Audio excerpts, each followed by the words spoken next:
Vous avez ici 460 mm. La question, ceci est en cuivre, ceci est en aluminium. Je fais quoi?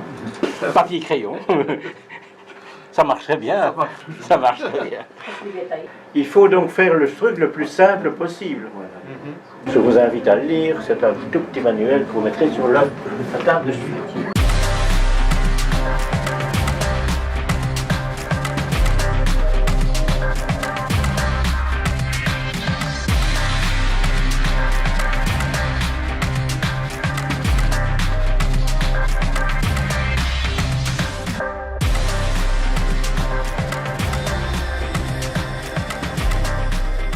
Avant Esnec, moi je l'avais acheté officiellement, donc j'avais une clé, donc ça coûtait 250 ou 300 $.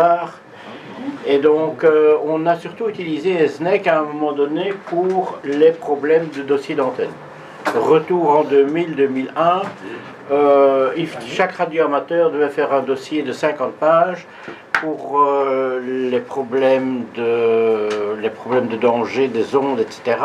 Et il fallait faire le diagramme de rayonnement de ces antennes, et personne n'avait vraiment de bon diagramme. Donc je me suis lancé là-dessus, et la présentation d'aujourd'hui, c'est basée sur la présentation de 2001, mais revue pour aujourd'hui. Je vais aujourd'hui essayer de vous donner les ingrédients, pour modéliser.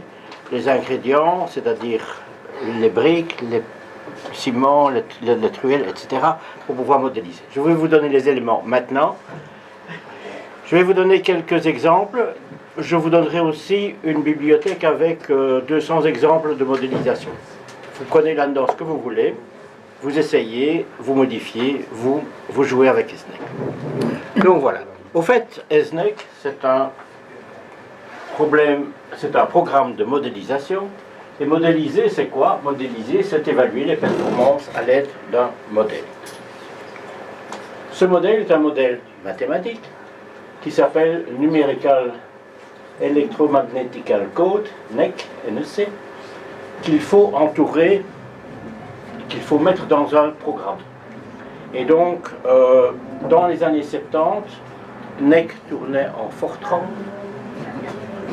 En Fortran, qui est un petit peu, qui ressemble très fort à du BASIC, mais il y a 20 ans.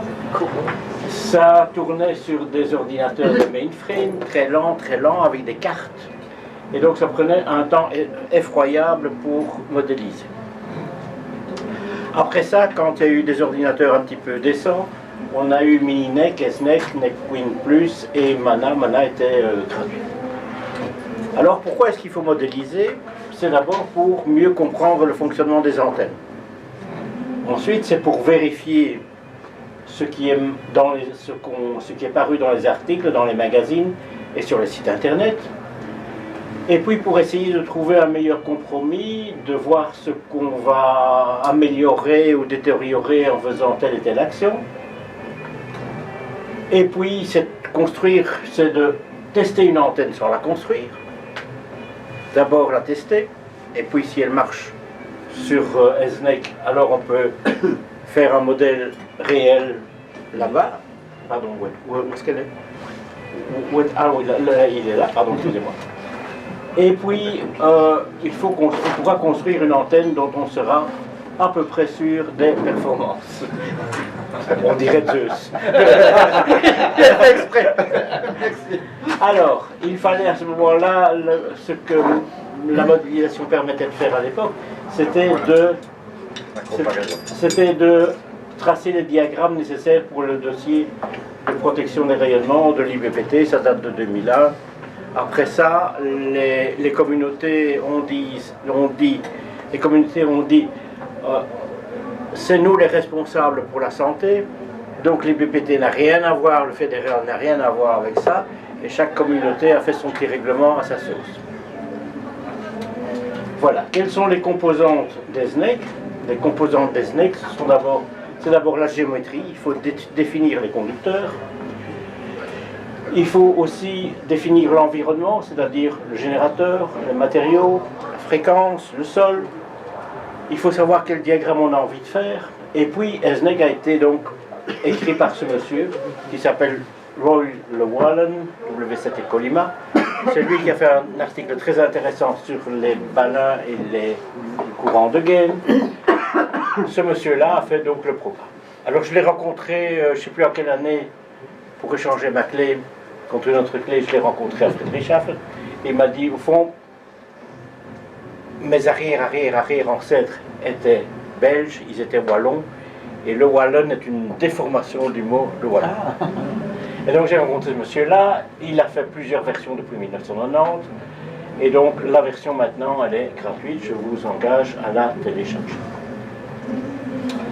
Alors, autre source, une autre excellente source, livresque, c'est le bouquin ici de Sebic, qui est un programme c'est un livre avec plein d'exercices et de suggestions pour modéliser.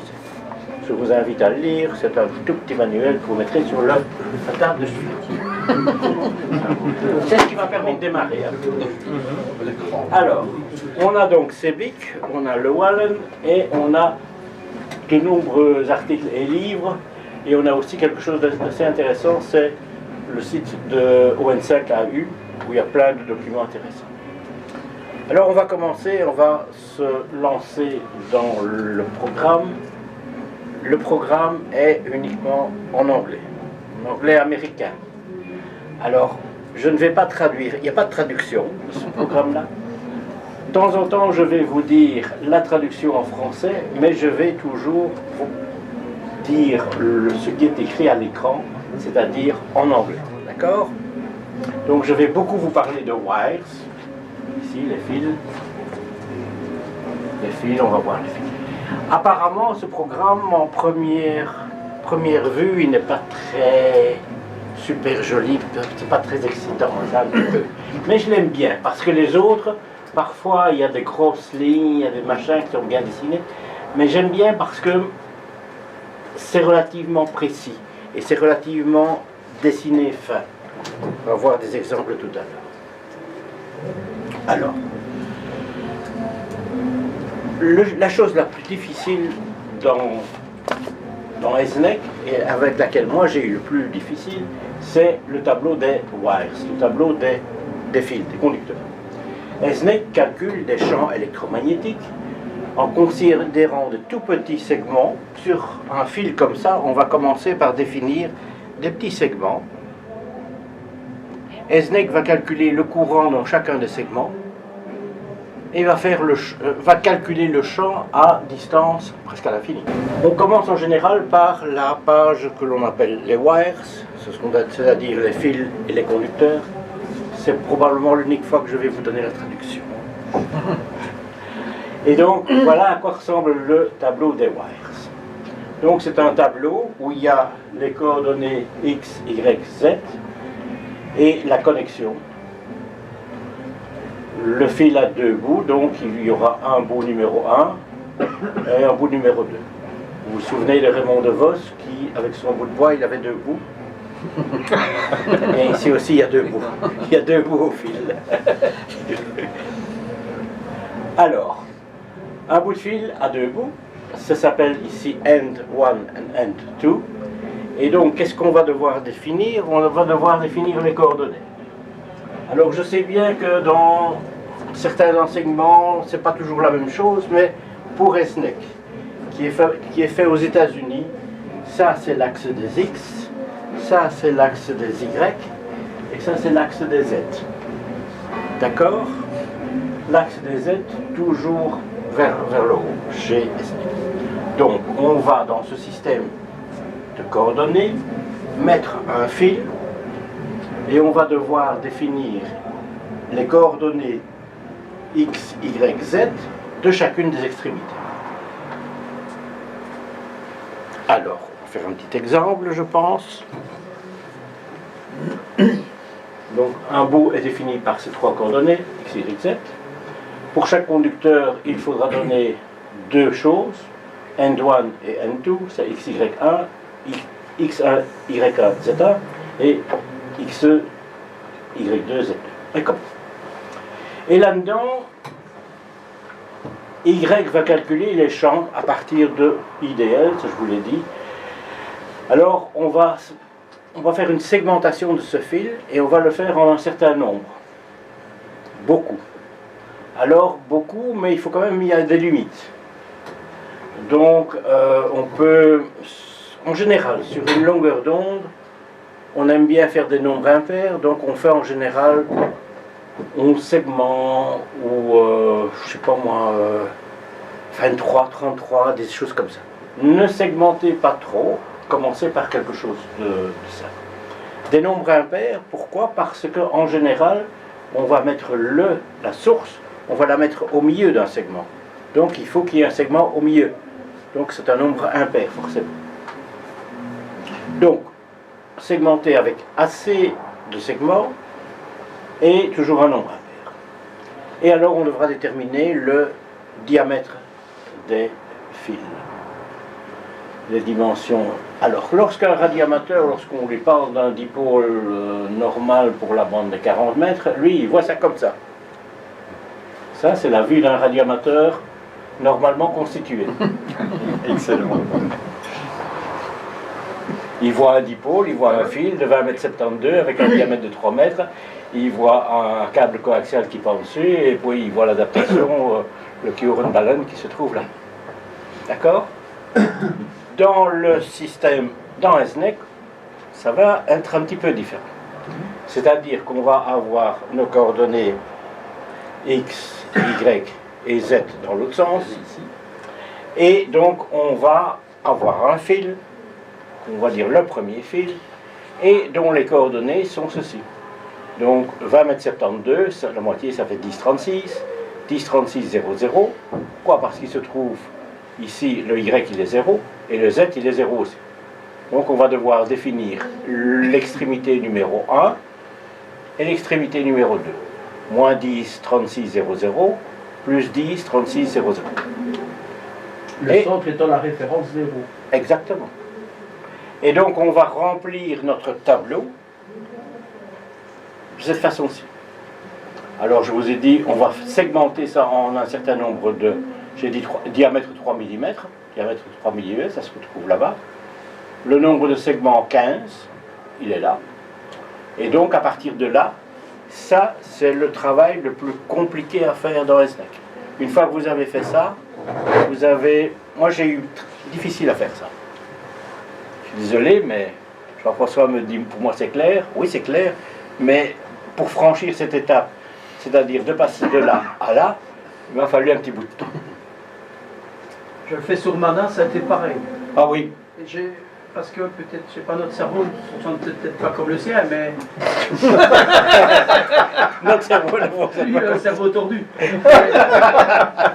C'est vrai que c'est pas évident au début. Donc au début, c'est ce grand travail de préparation de documents et de dimensions.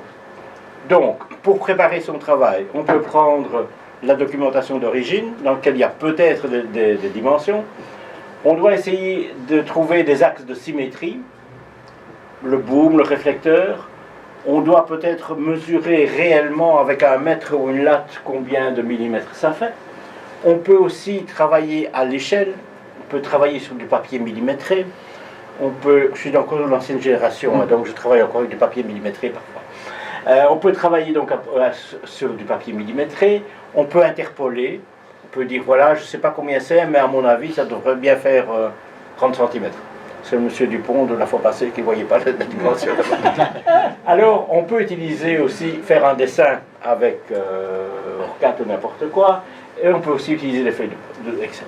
Donc là c'est la plus grosse partie du travail avant de pouvoir, je vais dire, jouer avec SNEC. Alors, voilà par exemple une bime décamétrique. Alors moi je l'ai représentée comme ceci, c'est une Cushcraft 24 CD. Vous connaissez peut-être. Alors, le réflecteur il fait 5,21 m. Les éléments, j'ai dit qu'ils faisaient 25 mm, c'est peut-être vrai, c'est peut-être pas vrai. Je sais qu'à 2,66 m, j'ai ma source, qui est le petit rond rouge. Vous verrez que la source est toujours le petit rond rouge dans SNEC. Et vous avez ici les dimensions 2,66 m, 5,01 m. Ici à 5,33 m, vous avez 4,89 m. et 9,60 m, vous avez 4,30 m. Ça, c'est le travail de préparation. C'est là que vous allez passer beaucoup de temps avant de pouvoir vous amuser. Alors, la dia suivante, c'est la même chose pour une tonne à 9 éléments. C'est une demi, ça, à chaque fois. Alors, je dessine une demi parce que je suis fainéant, je travaille à la RTB. Hein. Faut pas l'oublier, hein. Dans le privé, la radio contact, nous, on travaille plus. Non, mais ça ne sert à rien de faire deux fois le travail. Hein. Donc, j'ai pris l'habitude de dessiner des demi-antennes, et sachant que de l'autre côté, on a la même chose. Hein. Oui, mais en coordonnées négatives. En coordonnées négatives, Voilà. mais ça n'a pas d'importance. Le travail, c'est surtout de mesurer. Oui. C'est surtout de mesurer les 515 mm, les 210, les 480. C'est ça qui prend du temps. Puis on est de travers, on ne sait pas très bien. Donc, le travail de préparation est le travail le plus long, le plus embêtant, hein, parce que ce sont des millimètres à tracer, etc. Alors, est-ce qu'on passe déjà? Non. Alors, il y a quelques petites astuces. Ça, je vais prendre un modèle. C'est évidemment plus facile de travailler en 70 cm qu'en 40 mètres. Oui. Au moins ça rentre dans la pièce. Alors, par exemple, ici, qu'est-ce que je vais faire? Je vais prendre ce point-ci comme étant mon point de départ. Je vais prendre ce point-ci comme je vais tracer uniquement la moitié, donc je vais prendre la dimension de ceci. Je vais donc prendre un point de référence ici et je vais mesurer toutes mes distances par rapport à ça. Ça, ici je peux mettre un simple dipôle ou je peux mettre un trombone, on verra tout à l'heure. Je mets mon premier directeur, il est là. La même chose, je prends la dimension de là à là, je prends la dimension de là à là, je prends la dimension de là à là, et je prends chaque fois la longueur de chacun des éléments. Ça, c'est ce qui prend le plus de temps. Alors, vous verrez qu'il y aura une collection d'antennes qui sont dedans, que je vais vous donner. Il y en a qui sont des modèles aboutis, il y en a qui ne sont pas des modèles aboutis, il y en a qui sont des exemples du bouquin de Sébic. Mais donc, vous allez pouvoir découvrir ça. Ne me demandez pas ce que j'ai fait il y a 20 ans, je n'en sais plus rien. Alors, l'autre chose importante, c'est, on revient peut-être une dia en arrière, c'est la source. Donc, on va mettre un coax, on va mettre la source, on la met là, pour la Keschkraft, on la met là, donc ça c'est le réflecteur, l'élément rayonnant et tous les directeurs. Donc, on va mettre la source, et dans la source, qu'est-ce qu'on va mettre? On va dire sur quel fil il est. En général, il n'y a qu'une seule source. Hein. Ne compliquons pas. Oui. Keep it simple and stupid. Oui. Il n'y a qu'une seule source. Elle est à 50 cm, elle est 50% pardon, de l'extrémité. Et alors, Esnek recalcule et il dit qu'effectivement, il est à 50%. Il va le segmenter en 8 morceaux et on va mettre une amplitude de 1. Plus tard, Esnek pourra calculer les courants dans l'antenne. Si vous faites un pylône vertical sur 621 kHz et que vous lui appliquez 150 kW, il va être capable, dans chaque segment, de déterminer le courant qu'il y a. Mais pour nos besoins radioamateurs, vous mettez un point à la ligne. Et c'est une source de quel type? C'est pas une source tension, c'est une source de courant, donc on met un I ici. Voilà. Ça ne pose pas en général de gros problèmes. Alors en général, il n'y a qu'une source, sauf si c'est une Foursquare. Définir où se trouve le numéro du fil et le pourcentage. La valeur n'est pas importante, sauf si vous devez calculer vraiment, si vous avez un pylône, si vous avez un dipôle et vous le mettez 1 kW, eh ben, il ne faudra pas mettre du 0,75 carré. Donc voilà. La phase est sans importance dans la plupart des cas, sauf si vous prenez une Foursquare avec 4 sources, donc vous devrez dire quelle est la phase relative de l'un par rapport à l'autre. Pour les stacking. Pardon? Les stacking. Oui, aussi. Oui, pareil, exact. Type courant ou tension, voilà. Alors, je vais prendre le premier fichier. Voilà les wires, voilà les sources. Et voilà ce que ça donne quand on regarde SNEC. Dans SNEC, il y a moyen de voir en 3 dimensions à quoi ressemble l'antenne. Ici, c'est un dipôle, je l'ai mis ici, je l'ai mis au sol, je l'ai mis en espace libre, et il ressemble à ça. Quand vous l'avez installé, c'est peut-être la seule chose qu'il faut faire en démarrant, c'est d'aller tout mettre en mètres ou en millimètres, d'accord? Alors, je vais aller chercher mon fichier, je vais ouvrir mon fichier. Je vais aller chercher une antenne qui est déjà enregistrée. Je vais aller chercher mon fichier. Après ça, je dois placer une source. Ici, c'est relativement simple puisque il n'y aura qu'une source et elle sera à 50%. Et si je veux voir à quoi ressemble l'antenne, elle ressemble à ceci. D'accord? Alors si maintenant on va zoomer au milieu, oui, on voit bien les segments là. on voit bien les segments et on voit bien que la source là, elle se trouve juste au milieu. D'accord? Oui, ici on ne voit pas bien les segments. Ben, c'est sur le petit point vert. Les petits points verts, oui. Le Wallen W7 Ecolima, il était écolo avant l'heure. Alors, une fois que j'ai fait ça, je peux voir le champ lointain avec le diagramme de rayonnement. Et donc ici, je l'ai dans un plan, mais ce que je peux aussi faire, c'est ici, plot type, je vais faire 3 dimensions, ok, et si je regarde le Farfield Point, il est là. Et donc vous avez... Et on peut cocher en même temps show 2D plot. Et alors on peut alors avoir les 2 diagrammes en même temps. Voilà. Et on peut bouger, faire notre coupe dans tous les sens que l'on veut. Oui, ça c'est super. Ça c'est super pratique. Ouais. Et donc voilà comment on modélise un bête dipôle. Et on retrouve donc la théorie.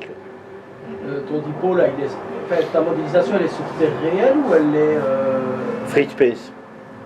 Un espace libre, On peut mettre le dipôle après, on peut mettre une terre. Ça, pour montrer l'intérêt justement, parce que la modélisation c'est ça aussi, c'est de le voir sur terre réelle et de voir l'effet de la terre en fonction de la hauteur. Oui, exact. Moi, je trouve que ça c'est quelque chose, c'est Ah, une oui. fonction vraiment intéressante parce qu'il y en a beaucoup qui ignorent ça. Mettre Ça. leur dipôle à 3 mètres, à 10 mètres, ah oui, il vaut mieux mettre une antenne le plus haut possible. C'est juste, Mais Non, dans certaines, mais par exemple une antenne 10 mètres, aller la foutre à 30 mètres de haut, c'est pas bon. non. Nous on l'a fait à une époque chez moi, et bien l'antenne ne fonctionne pas bien, je parle d'une horizontale, Ah oui. la directive ne fonctionnait pas bien sur 10 mètres. Par contre sur 20 mètres, Sur oui. 20 mètres, oui. Mais donc toutes ces choses-là, on peut les faire jouer avec le programme pour trouver, pour expliquer toutes ces choses-là. Ce qui est important, c'est comment on passe du fil, comment on introduit les données et qu'on arrive au résultat. Donc ça, c'était le premier exemple pour un simple fil. On va continuer avec la présentation. Donc, il y a moyen de sauver, il y a moyen d'ajouter des notes, et je vous conseille vivement d'ajouter des notes lorsque vous faites des choses avec ceci, avec ça, je mets à telle hauteur, à telle... Enfin, il faut mettre... J'ai extrait ce modèle-là d'un bouquin, machin, mettez des références pour pouvoir le retrouver. On a vu les while, les sources, c'est plus important. Les loads, on verra tout à l'heure. La nature du fil, si c'est du cuivre, ou si c'est un fil théorique qui n'aurait pas de perte, ou si c'est un autre fil dont on connaît la résistivité.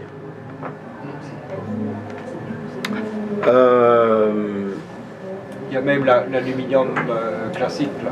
Il y a de l'aluminium, Oui, celui-là, oui. c'est de l'aluminium américain. Hein. Oui, mais C'est classique américain. Quoi. On trouve en Europe aussi. Hein, Mais si on le ne trouve stock. pas, on met la résistivité ici et Oui. tout va jouer. Hein. Si vous avez beaucoup d'argent, faites une antenne en or. Hein.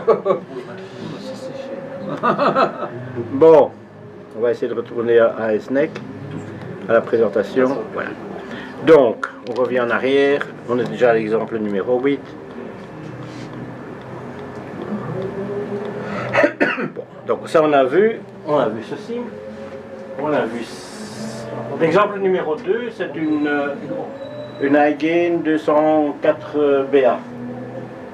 C'est vieux comme le monde, mais ça. C'est vieux comme le monde, hein. Alors, encore une fois, soit on a l'antenne devant soi, soit on prend les dimensions, soit on... Voilà, j'ai un petit peu, ici c'est un petit peu différent, puisque j'ai noté ici les distances, et je l'ai... J'étais pas paresseux ce jour-là, je l'ai dessiné en entier. Donc, normalement, je dois... Mais là, il a eu le courage de la dessiner toute.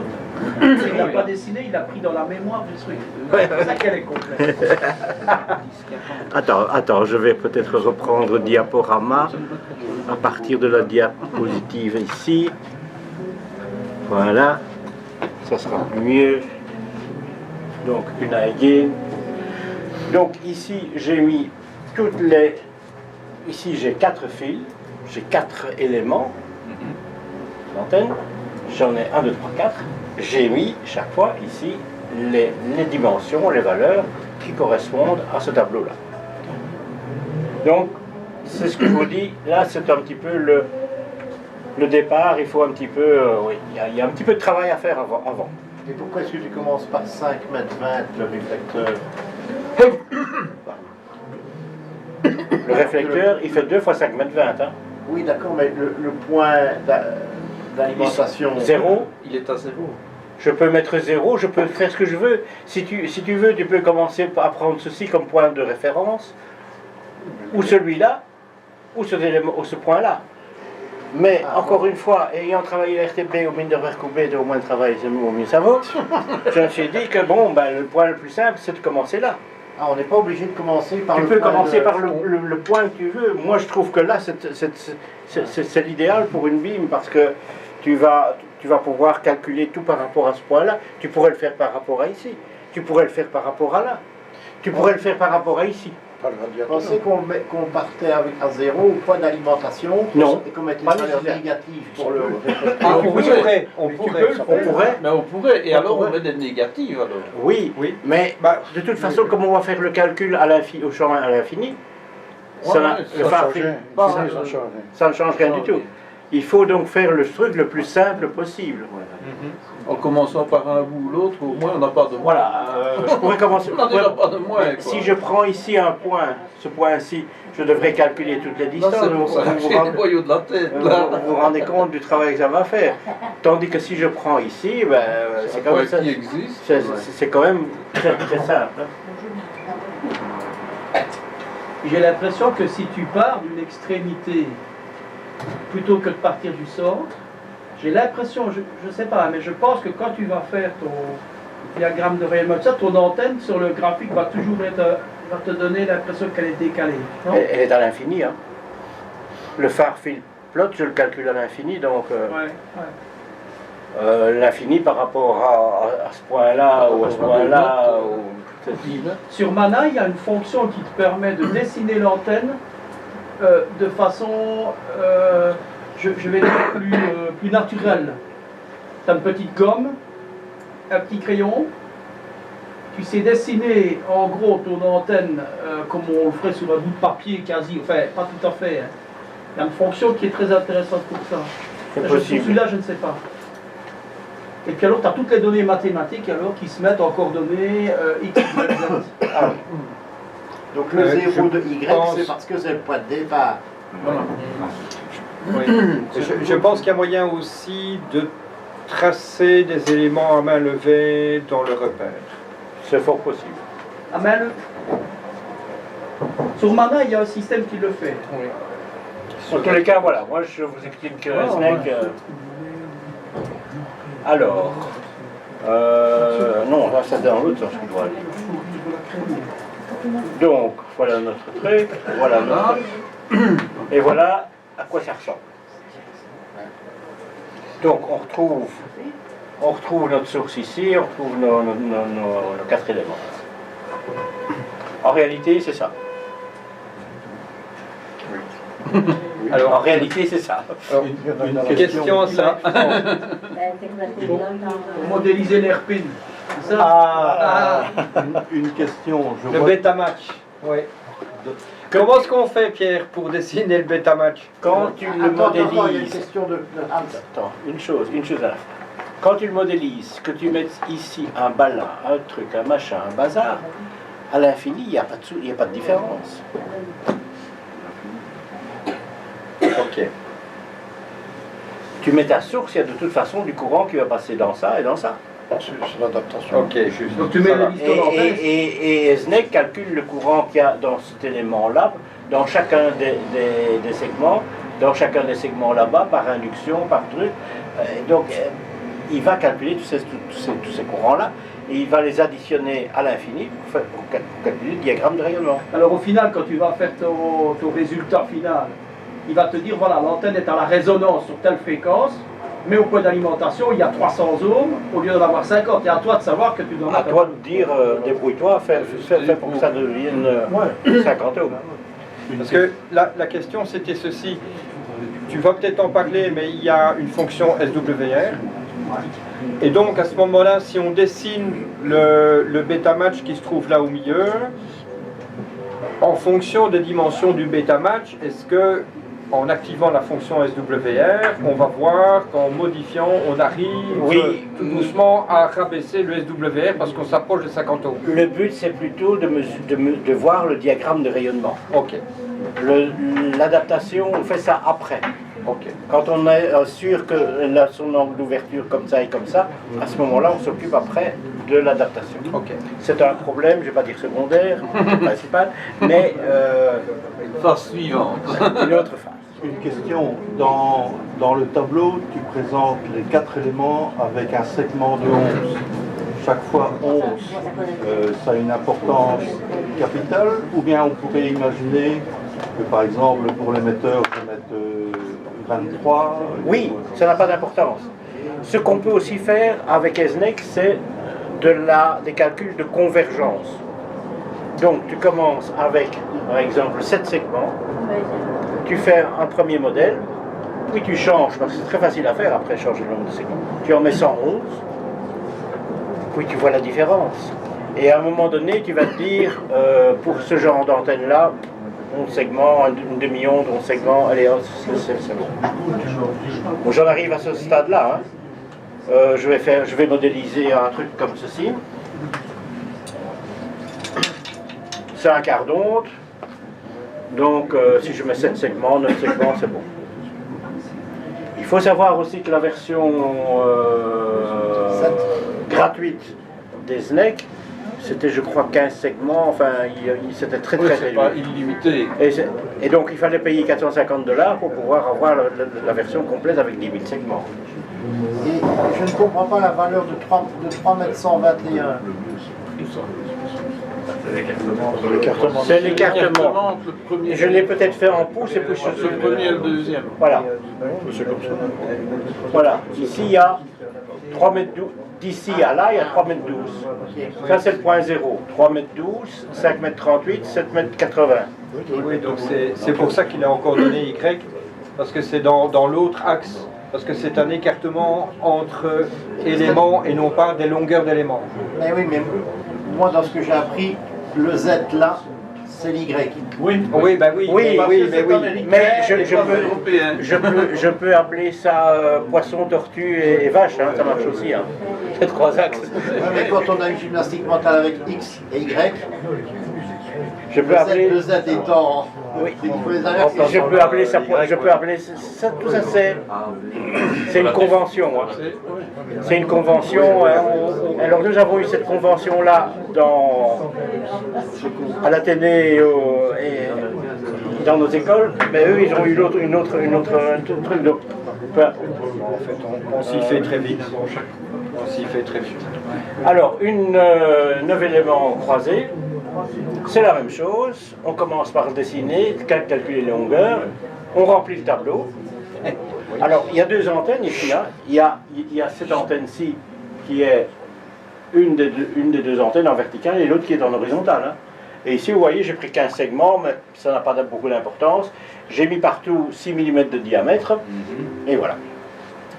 Alors, là, voilà. Wow. C'est beau, hein? Wow. Et la voilà en réalité, avec la belle connexion avec des fastons.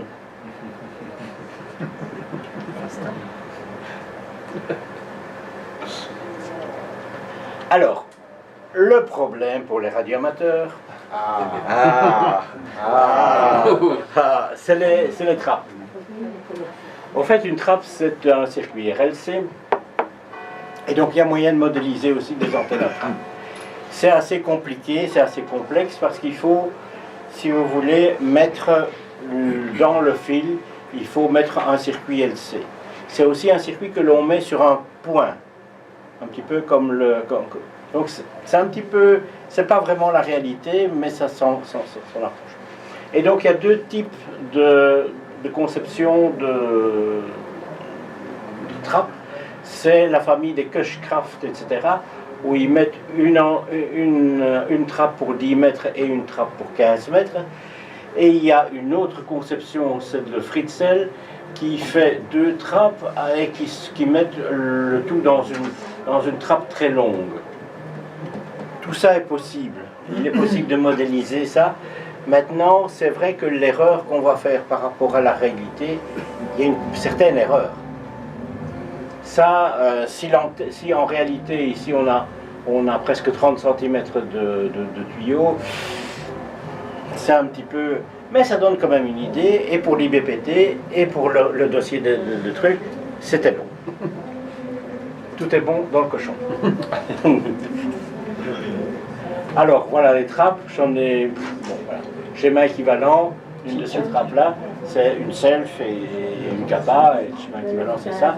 Et en réalité, ce qui fait la kappa, c'est entre ça et le tube intérieur, et ce qui fait la self, eh bien, elle est entre deux morceaux d'isolant.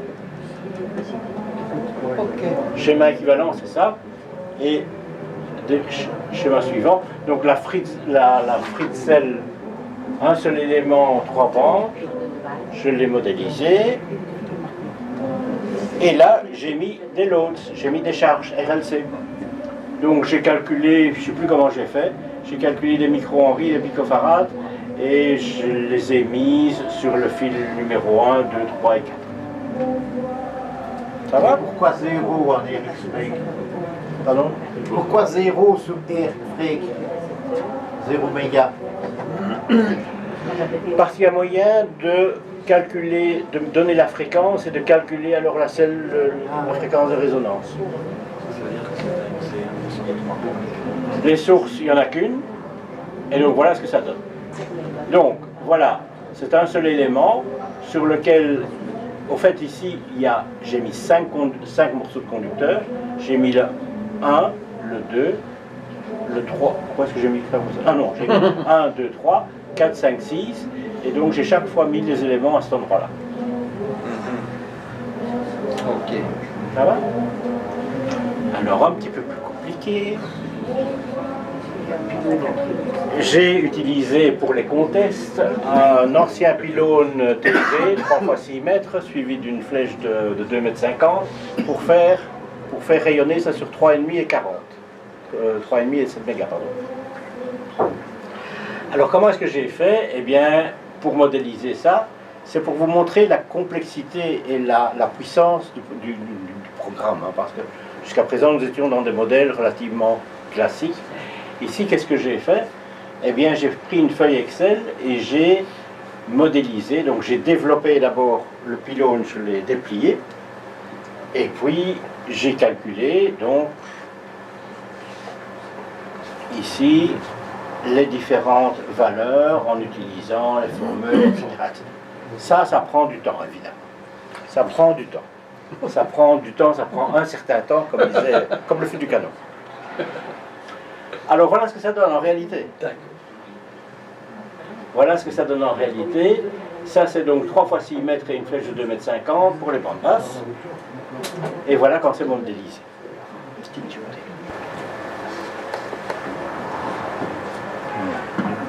Ah ouais. Alors vous remarquez ici, Il y a un segment spécial. il y a deux segments spéciaux. Oui. D'abord, je mets un petit machin comme ça vers le milieu. Et puis, je mets un petit morceau de 5 cm. Et je mets mon cadre d'alimentation, ma source, elle est dans ce petit morceau de 5 cm ou 3 cm, ça n'a pas d'importance. Ça. Je mets ma source entre les deux. Entre les radiales et le pylône. Non, ça c'est le pylône. Oui. J'ai rajouté quelque chose qui n'existe pas, j'ai rajouté ce petit bout là. Oui. Et puis j'ai rajouté ce petit bout là vers le sol. Qui va vers les radiales. Oui, c'est ça, entre les radiales et le pylône. Oui, ok. Et je mets ma source dans l'élément 416 là. Oui, c'est ça. Dans le petit bout vertical, oui. Dans le petit bout vertical. Ok. Et idem, si je vais... comment est-ce que je dois faire? Dans le Z ici, si je monte... Attends, non, ça c'est un petit peu trop loin. Si je continue à monter...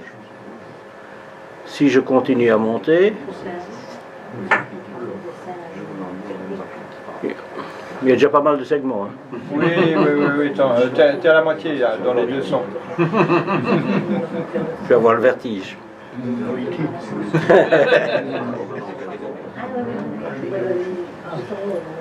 Je vais avoir le vertige. Allez. Voilà. La même chose là-bas en haut. C'est-à-dire que j'ai un petit bout ici. Et puis je raccorde mon tube vertical. Ok. Et à la limite, on aurait même pu faire 4 segments pour que chaque coin du carré ramène au centre aussi. Test de convergence, tu ne vas pas voir la différence. Exact. Ok, ça va. Merci Pierre. Keep it simple and stupid. Oui, t'as raison. Et donc ça, Si ça marche C'est avec- un bon enseignement. Si ça marche un avec- pylône carré, ça. Ça c'est un pylône carré. Les anciens petits pylônes TV que tout le monde connaît, avec télescopique, clac, clac, clac, clac, clac, clac, clac, clac. Évidemment, je n'ai pas modélisé jusqu'à faire des sections différentes. Hein. Ça n'a pas de sens. Donc tu fais 10 cm de côté et ben, C'est un peu comme le pylône que tu as, Didier. Oui, j'ai eu ça. Alors, Et on alors- fera un plot. Hein. euh, Oui. ça prend quand même un petit bout de temps. Ah, ouais, excellent. Et Je suis en 2D en même temps pour avoir l'élévation et l'azimut. Oui, magnifique. Magnifique. ce qu'on vous a appris à l'école ou au cours, Ah oui. c'est... Les longueurs, les lobes. Quoi? La longueur des lobes. La longueur des lobes. C'est sur le diagramme de rayonnement. C'est sur le diagramme pas de une longueur, rayonnement. C'est en dB. C'est en dB par rapport au cercle extérieur. L'azimut élévation, attends, en 2D. Sur 2D. Attends, je vais... Mais show 2D, Oui, voilà, pour le rapport avec la fenêtre au-dessus. C'est quoi? 22 degrés. Donc, Combien de degrés là? Alors, Agrandir la petite fenêtre peut-être? ouais. Alors, ce qui est bien, c'est qu'on peut faire un toggle entre l'élévation et l'azimut. et donc ici, on a... où est-ce qu'il est le beam white? Le beam white, ici, oui. 43 degrés. Et le... Comment vais-je dire? L'angle d'attaque. L'angle d'attaque, où est-ce qu'il est? C'est pas le point vert? Si, à droite. Si, normalement. Cursor elevation, ça. Cursor elevation 25 degrés. Combien? 25 degrés. Oui, c'est à 25 degrés là-bas. Mais il faut expliquer peut-être comment on sait quelle est la valeur quelle est l'élévation, comment la voit-on sur ce diagramme-là? En pratique, c'est le point qui touche l'arc de cercle de 180 degrés. Oui.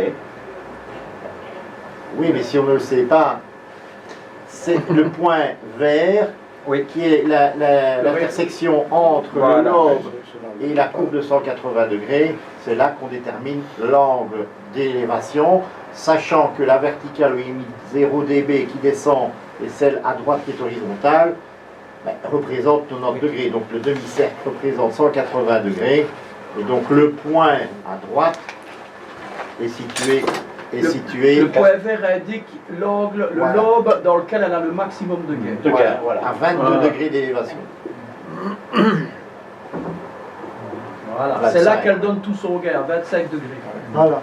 Et alors, plus l'angle est haut vers les 90 degrés, Plus tu perds. plus, voilà. Plus tu perds dans l'espace. Plus elle est basse, plus l'angle est bas, mieux c'est pour le Et c'est DX. l'intérêt de ce genre de programme, parce que moi j'insiste souvent là-dessus, l'intérêt de ce genre de programme, c'est justement de calculer ton antenne, que ce soit une Yagi, qui sera elle influencée très fort par la hauteur par rapport au sol, que ce soit une verticale où là c'est quand même plus difficile de jouer sur les paramètres pour qu'elle abaisse au diagramme de rayonnement, sauf peut-être en rajoutant des plans de sol. Mais l'intérêt de ce programme-là, c'est justement de calculer ton antenne pour qu'elle génère un angle le plus bas possible sur l'horizon. Sur la bande des 10 mètres, par exemple, le maximum, la majorité des grands DX intercontinentaux arrivent avec un angle de 10 degrés. Donc si tu as une antenne avec un angle de 30 degrés, bien sûr que tu l'entendras, mais tu vas peut-être perdre 10 dB. 10 degrés, si c'est tu arrives là. à avoir une antenne, si tu arrives à avoir une antenne qui a un lobe très rasant, ben, tu vas recevoir tu vas entendre des trucs que tu n'entendrais peut-être pas ou presque pas avec une antenne qui envoie une patate vers le haut. En contrario, si tu veux, par exemple pour un fil D, ça sert à rien de faire du DX. Ça sert. Oui, Ça ça dépend de la destination que tu veux avoir avec d'autres. Si Ce tu genre fais- d'antenne-là, pour le fil D, c'est... Ouais. Tu peux aussi, à contrario, justement, calculer une antenne pour faire du NVIS. Ouais. Voilà. Tu dois faire l'Europe, tu as intérêt alors à ce moment, Ouais, sur 40 mètres, ou beaucoup plus élevé. Avoir un lobe comme Ouais. ça. Voilà. Oui, ça. Oui, hein. Voilà, c'est beaucoup là, non? Mais non, Ce que tu vas monter, vous pouvez... ça c'est des lobes que tu obtiens avec des 0,1 lambda de hauteur. Ouais. C'est des lobes que tu obtiens avec 0,1 lambda. Mais 10 degrés, c'est déjà... Mais 10 degrés, c'est là. Hein. C'est pour ça qu'il faut des stacker. Il faut rabaisser. Quand tu stacks les antennes, stackes, tu abaisses le diagramme. C'est la seule solution. Mais toutes ces choses-là, on peut les modéliser avec ESNEC, voir l'influence, etc. Et avant d'en acheter ou d'en faire, ben on voit On déjà voit ici déjà à quoi ça va ressembler. si ça peut aller ou si ça sert à rien de faire des faits. Alors, vous voyez aussi ici que c'est un petit peu, je vais dire que c'est un petit peu découpé à la hache, parce que ici on a fait toutes les 5 degrés. Et si on veut prendre, si on veut avoir une précision dans une partie, on peut prendre tous les 2 degrés. Mais je vais dire que ça c'est l'avantage de ce programme-là, c'est qu'on peut voir comment ça évolue, garder des dessins avec différents paramètres, et après étudier et en conclure quelque chose. On peut faire la même chose maintenant. Cette antenne-là, on va peut-être faire d'abord l'impédance. Ah oui. Ben, Donc, SWR. devrait faire 37. Alors, je fais de 3,3 à 3,8 par pas de 0,1. On va d'abord voir ça. Il y a beaucoup d'éléments, hein, donc ça prend du temps de calculer le champ là-bas à l'infini, quoi.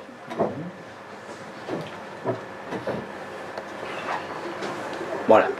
Ça, c'est les ROS qu'on a. Ça, c'est le SWR. Et alors, on peut mettre sur le curseur ici. Je ne sais pas pourquoi. Ah oui, non. Je reviens en arrière.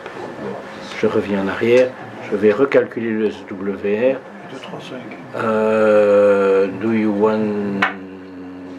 Would you like to view later? No. Je vais faire ici à 0,05. Oui, donc plus de segments. Ouais. Tu veux 3,5? Oui, parce que j'ai eu le même truc.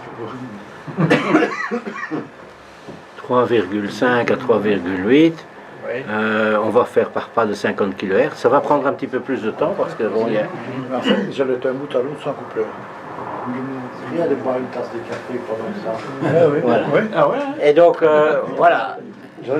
Et alors, ce qu'on peut voir, c'est ici l'impédance. On peut regarder la valeur résistive et la valeur réactive.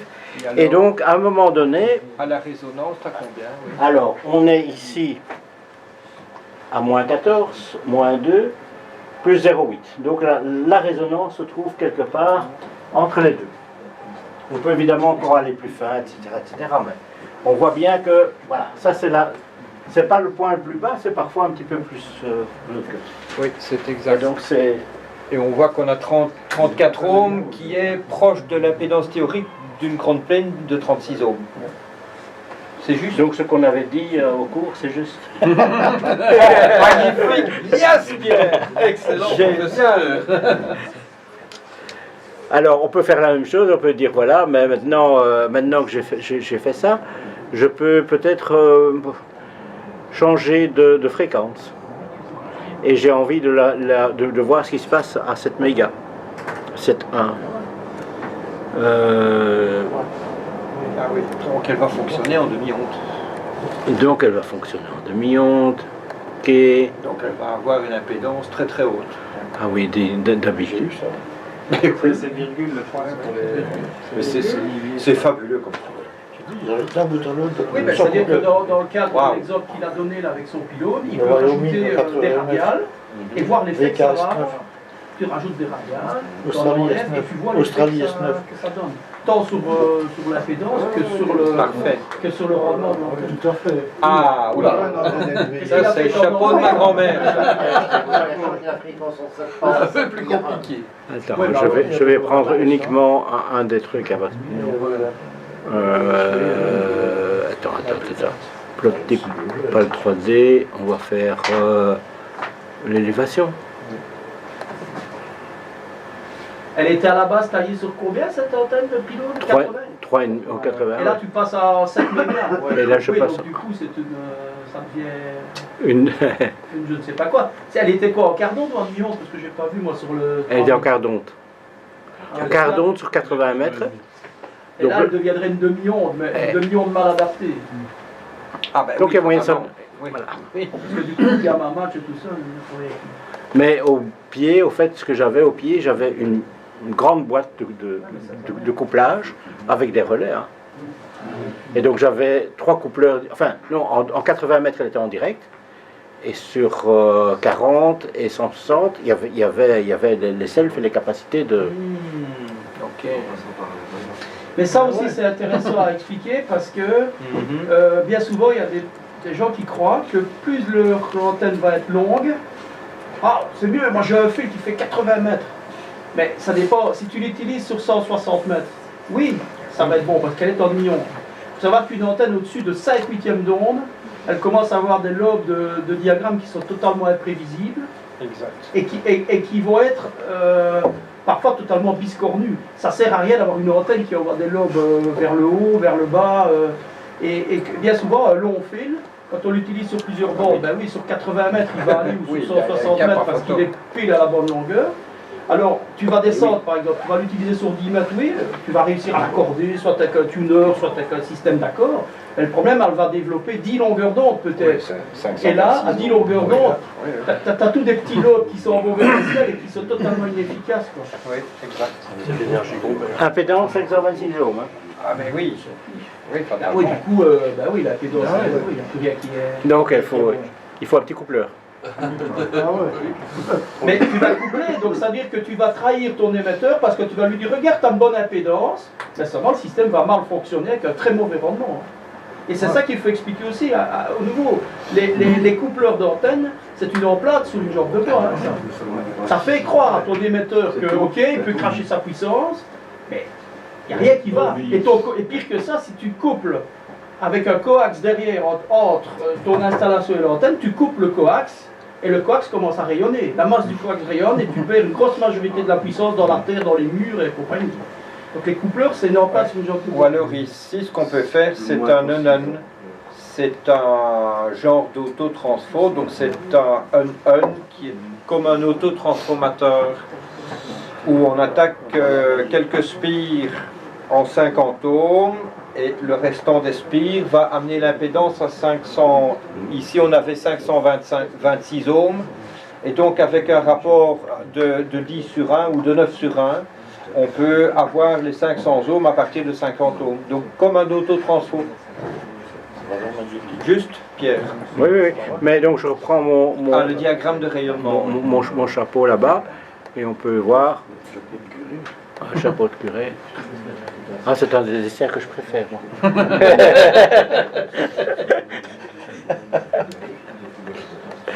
Donc voilà, ici on peut voir comment ça se passe. Oui, oui. Donc ce programme-là est, à mon avis, fabuleux. C'est intéressant. Tout ça, il est gratuit. Et donc, le seul problème, c'est qu'il faut se taper tous les fils avec toutes les coordonnées.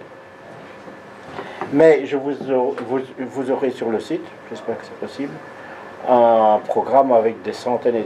Ne me demandez pas ce numéro-là, c'était quoi, parce qu'il y a plus de 20 ans, donc vous ne savez plus ce que vous avez fait il y a 20 ans. Les anciens fichiers sont compatibles avec... Oui, oui, oui.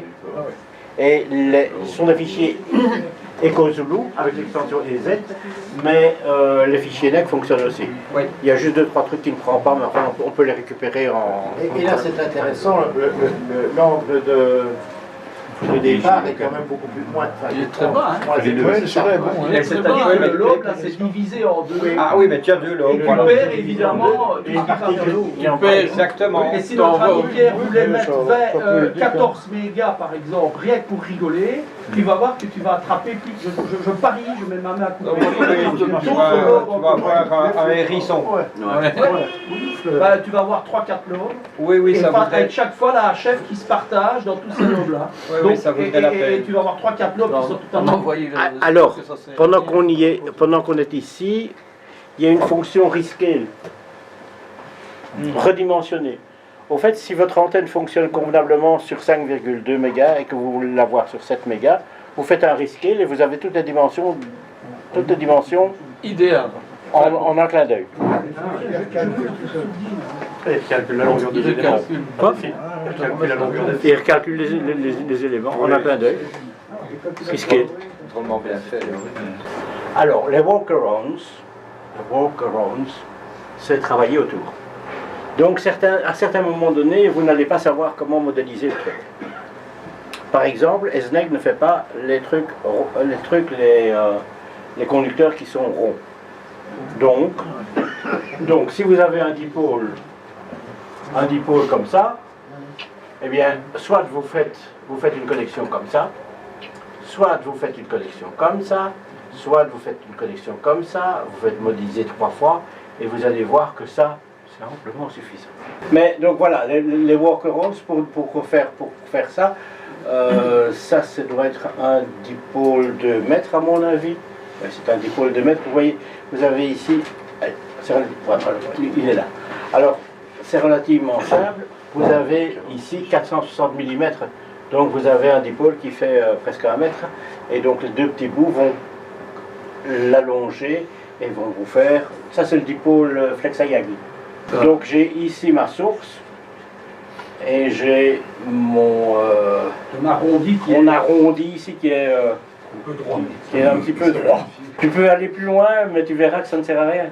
On ne gagnera rien en plus. Il n'y aura pas beaucoup de différence, c'est l'épaisseur du trait du dessin parfois. À ce moment-là, tu dis stop, j'ai modélisé, ça va donner ça, je le fais en réalité, je le mesure, je le teste. Si tu as une chambre anéchoïque, tu vas dans la chambre anéchoïque, le tester. Mais en général, c'est...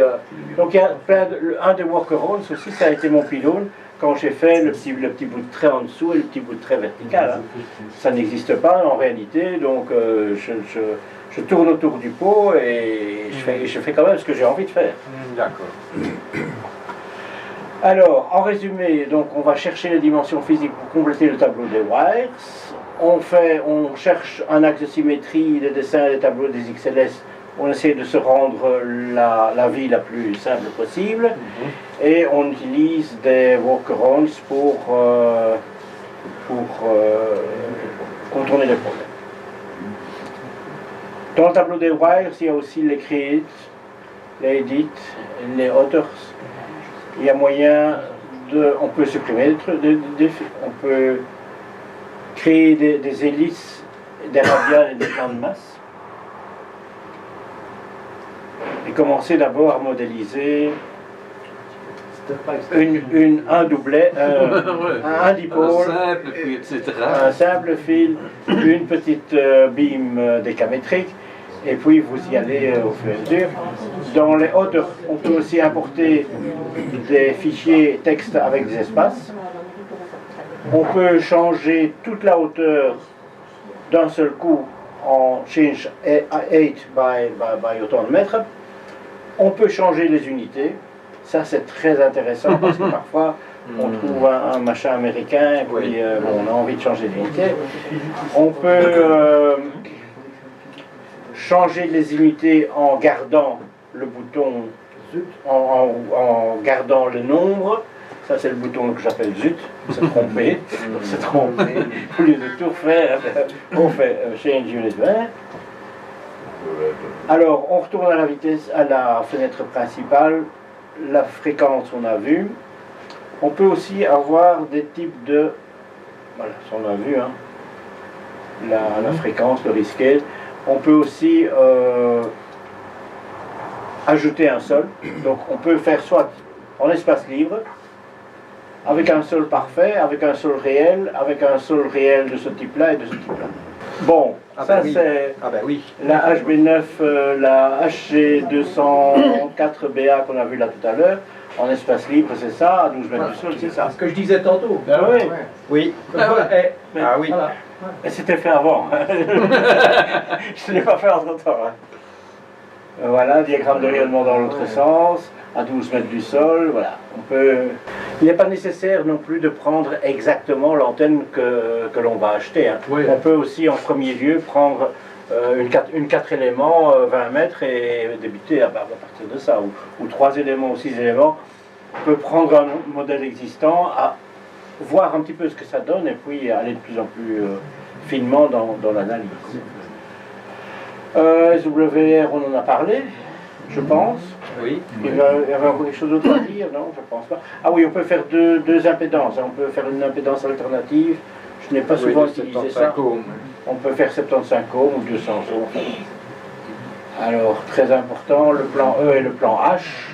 Le plan E, c'est celui qui contient le champ électrique. Bien retenir ça, E électrique. Et le plan H, c'est forcément celui qui contient le champ magnétique. Alors, quand la beam est comme ça, horizontale, eh bien le plan E, il est dans ce sens-là, le plan H, il est dans ce sens-là. Par contre, si vous mettez la beam, vous tournez l'antenne comme ça, vous avez le plan E comme ça et le plan H dans l'autre sens. Alors, on va tout doucement arriver à la fin du truc, diapo. Quelques modélisations, je vous ai les montrées. Et avant de vous inviter à modéliser vous-même. Donc le projet, c'est de fabriquer ça. C'est d'utiliser une grille à la place de simplement un réflecteur fait en 3 barreaux, donc pour avoir vraiment un réflecteur plus efficace. Alors comment est-ce que j'ai encodé ça sur SNEC?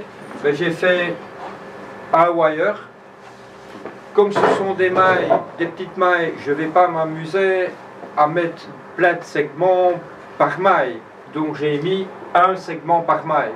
Donc ça c'est le premier wire, le deuxième, le troisième, le quatrième, le cinquième, le sixième, etc. Et puis moi j'avais 57 trous, donc j'en ai mis 57. Et puis qu'est-ce que j'ai fait dans SNEC? Eh bien j'ai recopié tout ceci. Oui, donc ça j'ai encodé dans un tableau Excel. Pour importer un tableau Excel dans SNEC, il faut convertir le fichier XLS en fichier texte. Parce que SNEC n'importe que des codes ASCII. Donc, faites Save As, enregistrez sous, fichier texte avec tabulation. Entre chaque cellule, vous avez une tabulation et il vous donne les colonnes en fichier texte. À ce moment-là, on peut l'importer dans SNEC. Et alors dans SNEC, dans Wires, il y a une option Create. Et dans Create, vous avez Copy. Donc moi, j'ai copié ceci avec un décalage selon l'axe qu'il fallait pour faire une deuxième colonne de mailles qui se sont automatiquement connectés. Esnec travaille pour vous, ça c'est fantastique. Ensuite, de 2, j'ai fait 4 mailles, et puis j'ai fait 8 mailles, et puis j'ai fait 16 mailles, et je suis arrivé à mes 57 mailles. Même de rayonnement Beaucoup plus creusé. qui est beaucoup plus creusé. Et ça, vraiment, Esnec m'a permis de visualiser ce que ça allait donner. Voilà. On y est. Merci Esnec, merci Pierre. On pourrait peut-être applaudir. Bravo.